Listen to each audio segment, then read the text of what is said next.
Hey, what's going on guys? Assad here, and in this tutorial I'm gonna talking about the meter tag. So what meter tag does is it will give you a gauge to scale measurement with the known range or a fictional value. That's called gauge.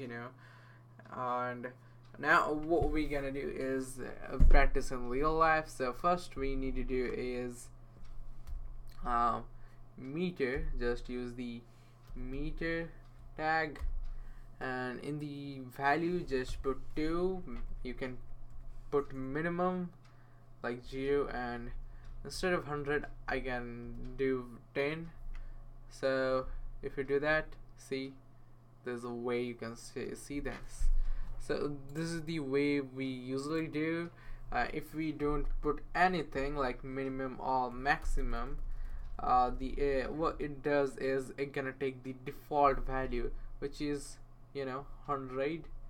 That means it's the, and if you put like 0.6, it will take the rounding numbers, which will be like here it's 1. So this is the way you can do this. There are also another tags like low and max and high.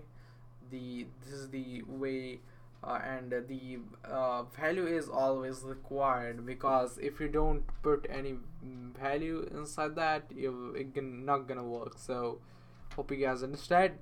That's it for today's video guys. See you guys in the next tutorial.